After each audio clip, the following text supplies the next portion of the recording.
You wander the streets at night, and you see a strange circular object staring at you. It's got triangles for eyes, and it glows from the inside, and it has the most disturbing mouth you've ever seen on a creature. You take a closer look, and it's a vegetable? Whoa, what is this strange thing? Well, you're gonna learn all about it today on Homespun Hates. You're really using that husky voice of yours Oh today. my God, can you guys tell that I'm sick as a dog? Listen to me. That's why we're going to let Diana do most of the talking today. But hey, hated loves, welcome to Homespun Hates bonus edition. And I have a Halloween cold. And I'm Diana. I'm Becky. And today on the show, we're going to hear all about Jack-o'-lanterns. jack-o'-lanterns. Jack-o'-lanterns, yes. And the practice of carving faces into veggies. Ooh. And it's not just something that your toddler does when they first get a hold of a knife. No, this is actually an ancient tradition that goes way back. And Diana's going to tell us all about it because, as you can probably tell, my voice is not what it usually is. Is that really what toddlers do when you give them a knife? They start carving veggies up into faces. Don't try this at home. So, yeah, actually, this is a really, really old concept, carving a vegetable to depict a human face. And in fact, it got its origins thousands of years ago in the Northern European Celtic cultures from long before Christ. The carving of a vegetable into a human face indicated that you had slain your enemy, but their head was not obtainable, and so you've used this as an effigy of your enemy's head that you have obtained in battle. Okay, so if a child is carving this, then that implies the child has already slain their enemy? Yes, they're probably a reincarnated early European Celt. Okay, keep an eye on your kids. Holy shit. So apparently humans would first use carved vegetable faces as specific effigies, but that's as macabre as it gets. The origin tale becomes less and less macabre as you go forward in time until what you see nowadays at Pottery Barn. So when you hear the term jack-o'-lantern, that was actually a term that was used to apply to a gentleman such as a night watchman. It was popular in 17th century slang to call gentlemen you didn't know Jack, just, hey, Jack. He's an average Jack. And Jack of the Lantern was a specific term just meaning a dude who walks around with the light. So like Jack of all trades, but Jack of a lantern. Yeah, bingo. So Jack of the Lantern is just shortened to Jack-o'-lantern. Originally, jack-o'-lantern had nothing at all to do with these carved vegetable effigy heads. Actually, there is a specific tale that blends the two. Ooh. In fact, jack-o'-lanterns, even before they became known as the pumpkin carvings that we see today, between the time that they were used to describe a night watchman and now, they were also used to describe the mysterious bog swamp lights. Jack-o'-lantern would have been a synonym for like a will-o'-the-wisp or fairy lights or fool's fire, which is actually, we know today, created when gases from decomposing plants alight due to heat or electricity. So it's not the ghosts of bog bodies? Well, it used to be. Oh, okay. I mean, they are decomposing matter, so maybe. But back in the 1500s, there is an Irish legend of a man whose name is unknown. So we'll call him Jack. He was also known as Stingy Jack because he was cheap. Stingy Jack is an old drunk. He lives in a small town in Ireland in the 1500s. And he was such a wicked man. He never paid for booze. He'd get kicked out of bars, kicked out of taverns, kicked out of inns because he was so stingy and such a drunk. And then one day, he invited the devil to have a drink with him. Oh, is this because he wanted the devil to pay for it? Bingo. Yes, Stingy Jack is so stingy that while he and the devil are getting drunker and drunker and drunker, Stingy Jack uses his gift of gab to convince Satan himself to pay for drinks. And Satan says, "Nah, man, I didn't bring any cash. I ain't got any on me." Oh, no. But Stingy Jack says, "You're the devil. Surely you can do something." And the devil has an idea. And we don't know to this day whether this was Jack's idea or the devil's idea, but the devil turned into a coin so that Jack could use the coin to pay for drinks. And then Jack and the devil went, hee, I'll just turn back afterwards and that will be it. So we'll get away with getting free drinks after all. So the devil turned into a coin. But guess what Jack did? Stingy Jack is so stingy, he didn't even give the devil coin to the barmaid. He wanted to keep it for himself, so he snuck out the door of the inn with the devil coin in his pocket. Is that what it means when you say you have the devil in your pocket? I didn't know that was a thing. What is that? I don't know. I just made it up. But oh, okay. That's what it means now. Yeah, I mean, there's One Hand in My Pocket by Alanis Morissette. Got one hand in my pocket. What's that The other song? one is ripping the devil off. That's exactly how that goes, right? Why, Becky, do you think the devil didn't just turn back into the devil, rip Jack's pants a new hole, and cast him down into the flames of hell? Because he had something better planned for him? No, actually, the devil didn't have a plan in this tale. The devil's pretty much a patsy here. Stingy Jack is the clever one in this tale because Stingy Jack actually put his devil coin in his pocket next to a silver cross. Uh-oh. We all know what happens when you put the devil next to a silver cross while he's in coin form. He lights on fire? I don't know. The cross, the sign of the cross and the silver of werewolf killing prevents the devil from ever reassuming his true form. And so therefore, Jack went about jingling his devil coin and his silver cross in his pocket to all that would listen, which was basically nobody. Everybody hated Stingy Jack in town. So basically, he got bored.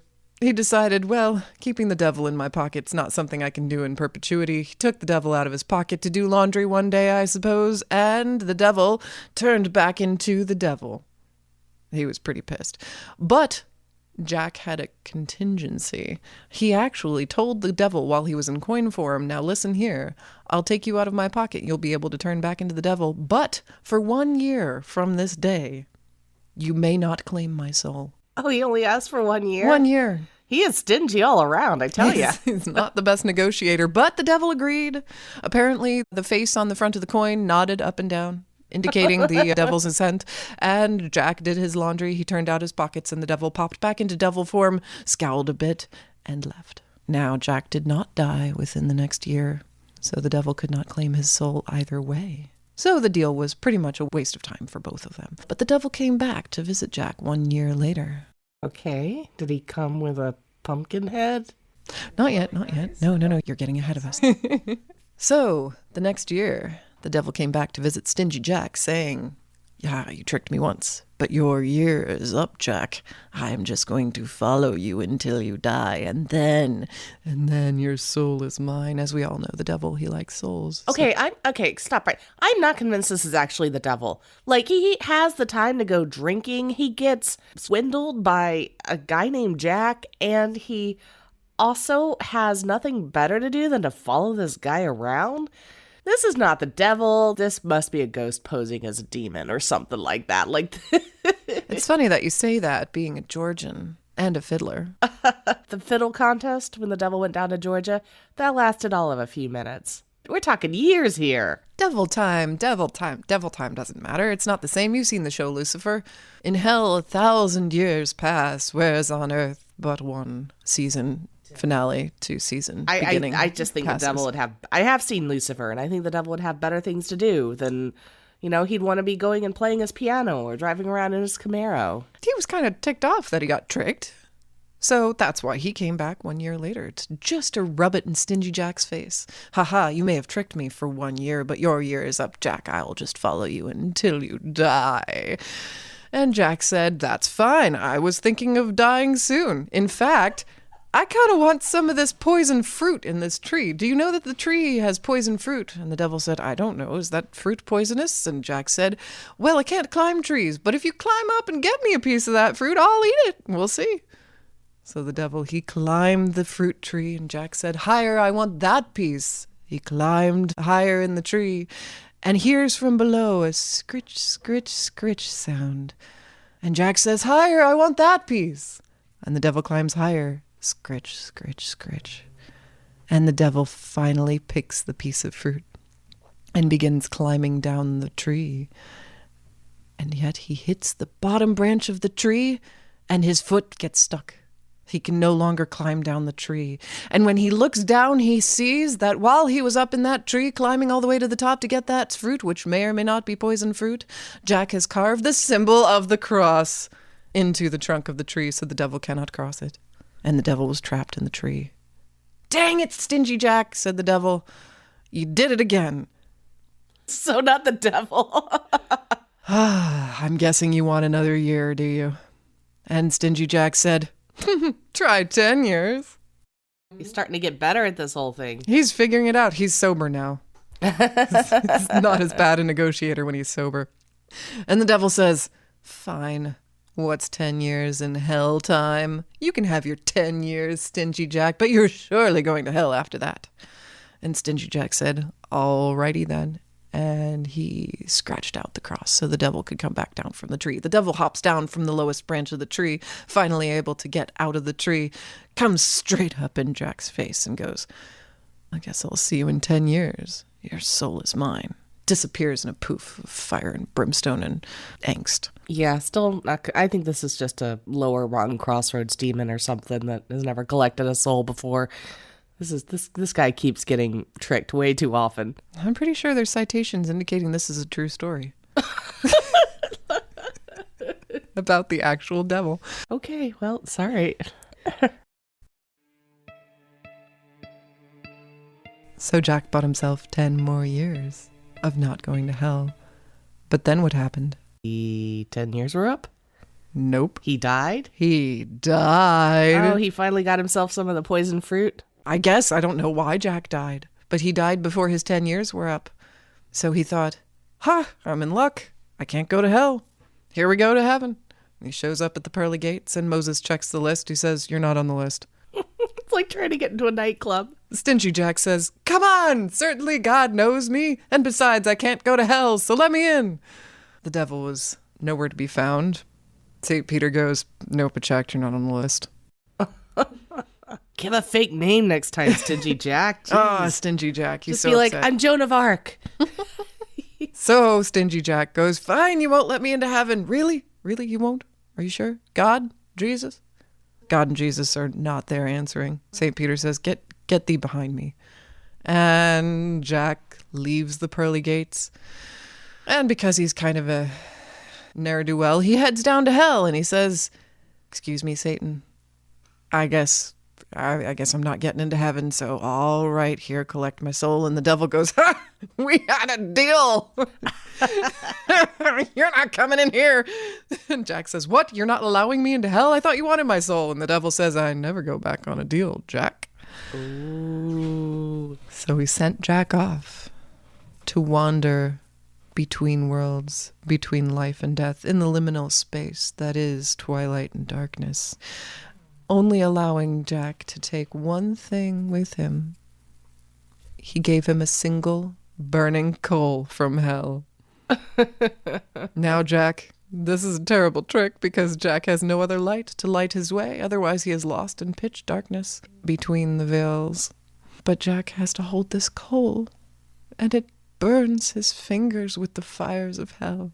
Every time Jack picks up the coal, he drops it and says, "Oh, shit! I can't hold that hot coal." So Jack finds a turnip, and Jack carves a hole in the turnip, carves out the inside of the turnip, and plops his little coal into the turnip, replaces the lid, which is the top of the turnip, and shines the light out from the burning coal through the hole in his wizened turnip lamp. Now, this lamp isn't carved like a human head. That's not part of the legend yet, Becky. This is just a turnip with a hole in it that's been hollowed out and has a burning coal from hell that never extinguishes inside. I'm still trying to figure out why there's turnips in liminal spaces. What does that say about turnips? What does that say about turnips? I mean, they are a root vegetable? They're halfway between a potato and a radish. They are a liminal vegetable. I like turnips personally, but they are kind of halfway between a potato and a radish. Okay. One of the more important parts of the legend, this is just kind of an aside though, Stingy Jack was a blacksmith. Oh. So he knew how to make lanterns out of metal. Okay. But he would always overcharge for his lanterns made out of metal during life. And so when he died and he needed a lantern, he couldn't afford one. That's why he used a turnip. This is a story from the 1500s, back before electricity. So he used the turnip, he carved it with a little hole, and that is what started the tradition of children scaring each other, because that's the real spirit of Halloween right there. So children would carve their own vegetables into lanterns, sneak away from parties with the turnip lantern, wander through the woods, and as their friends made their way homes, picking through the dark path through the woods, just a few feet from the beaten track, the kids would shine their lanterns on their friends, scaring them, making them think they were Stingy Jack, trapped between worlds, wandering at night with the devil's burning coal. So, how do you make a scary, liminal, carved vegetable lantern even scarier, Becky? You give it pointed teeth? You give it fangs. Yes, so perfect. So yes, that's exactly what happened. The jack-o'-lantern evolved from a carved turnip with a hole in it to a carved turnip with a face on it. And this is actually a very scary image. If you Google images of carved turnip jack-o'-lanterns, a carved turnip face is actually quite frightening, even compared to the more modern carved pumpkin face, or should I say the more American carved pumpkin face that I'm used to. So anyway, kids scaring each other in the woods at night during the harvest times soon began to realize that their lanterns would be scarier if they carved them into faces. Now, around that same time, started calling these lanterns, these vegetable lanterns, jack-o'-lanterns, because of Stingy Jack. I see. So it's a kind of bacronism, I guess, if you will. They already had the term jack-o'-lantern referring to the night watchman, and they already had vegetables carved into the shape of faces referring to the effigies of their enemies' heads. And then they also had the vegetable lanterns that were used because metal lanterns were too expensive at the time. And so these traditions all merge into the grand tradition of children scaring each other at night to create one unified jack-o'-lantern. That's the best. I love it. You like the story of Stingy Jack? Isn't that cute? It is cute. And you know what? Okay, I take back what I said about the devil. He knew all along what was going to happen. Exactly, right? This became 10 years of wandering the earth, hoping to get into hell.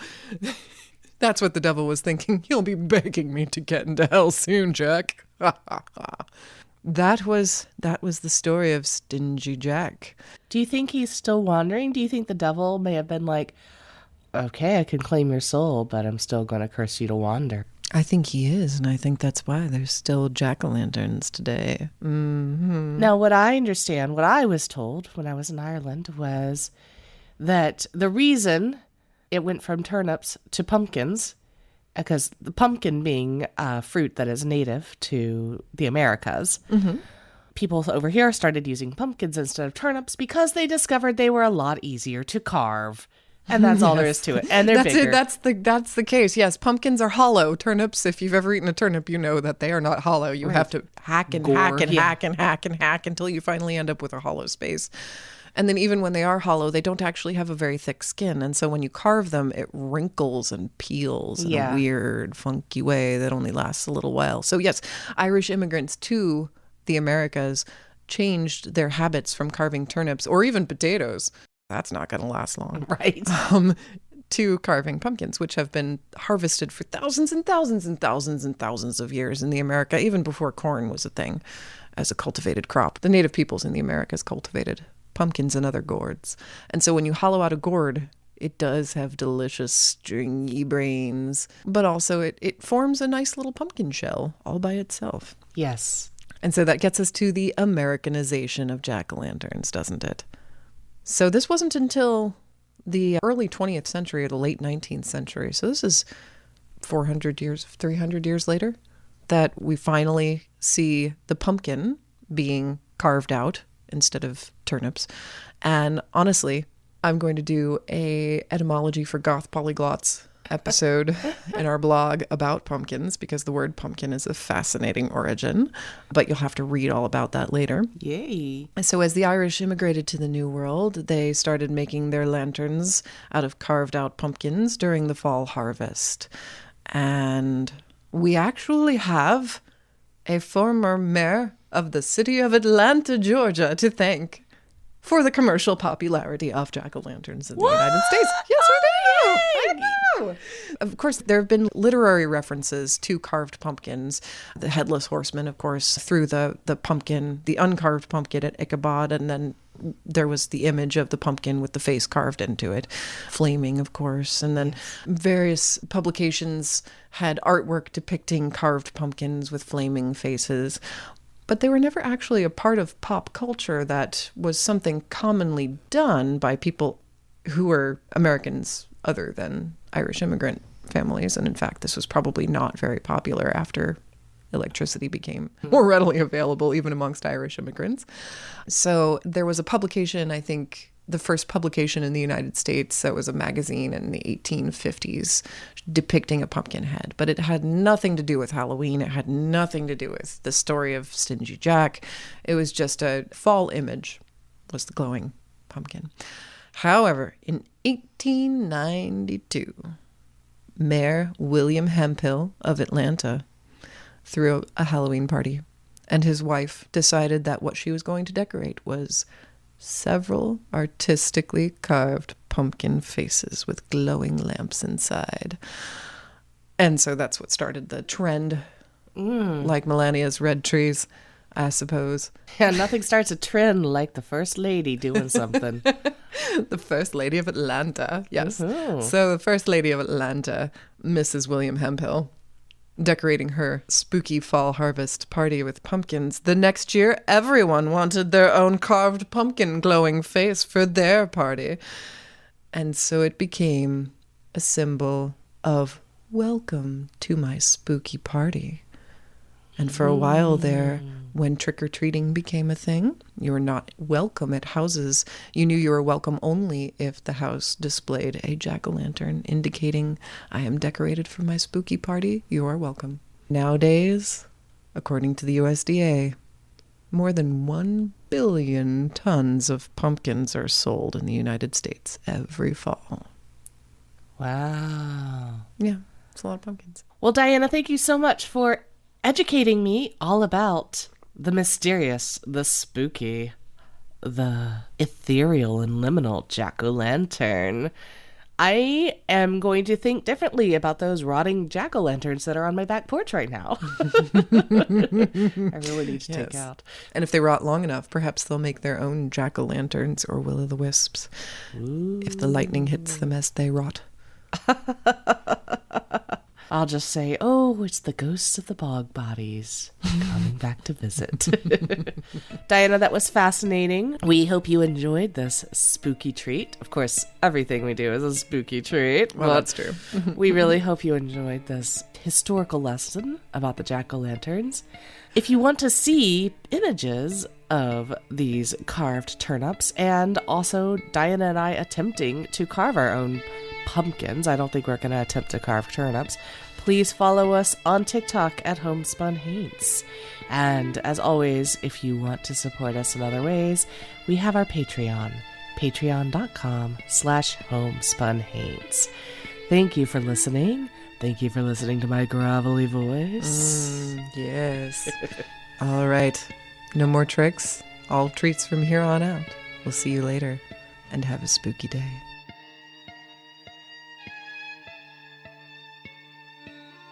Homespun Haints is hosted by Becky Kielimnik and Diana Doty, and produced by Homespun Haints Media LLC.